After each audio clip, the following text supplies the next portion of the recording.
Menghadapi lonjakan penumpang libur Natal dan Tahun Baru atau Nataru serta memasuki musim hujan, Bandara Igusti Ngurah Rai Bali melakukan koordinasi dengan pihak terkait dan menyusun langkah-langkah mitigasi untuk memastikan operasional penerbangan dan pelayanan kepada penumpang tetap berjalan dengan baik.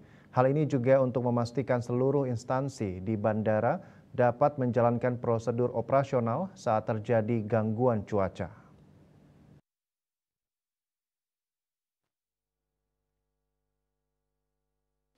General Manager Bandara Igusti Ngurah Rai Ahmad Syaugi Sahab Rabu 18 Desember menyatakan pihaknya berharap puncak musim liburan Nataru kali ini dapat berjalan dengan aman dan lancar. Dukungan dari semua pihak sangat dibutuhkan untuk memastikan seluruh pelayanan dan operasional bandara tetap optimal.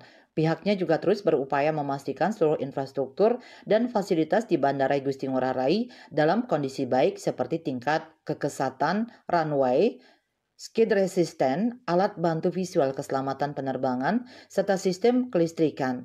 Mengantisipasi peningkatan aktivitas selama periode tersebut, Posko Terpadu Monitoring Angkutan Nataru telah dibuka mulai 18 Desember 2024 hingga 5 Januari 2025.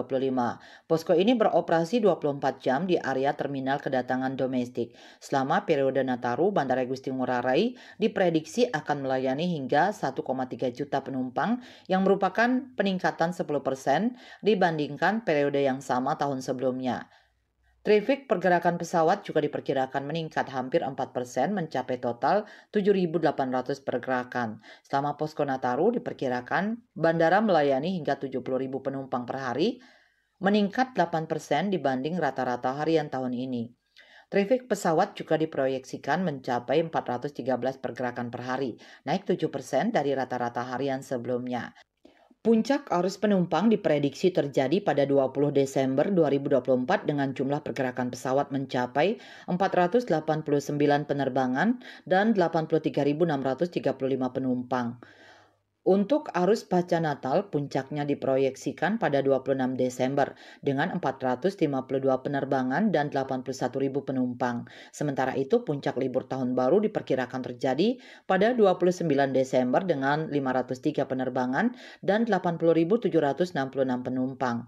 Puncak arus balik diprediksi berlangsung pada 2 Januari 2025 dengan 467 penerbangan dan 79.957 penumpang. Bali Post melaporkan.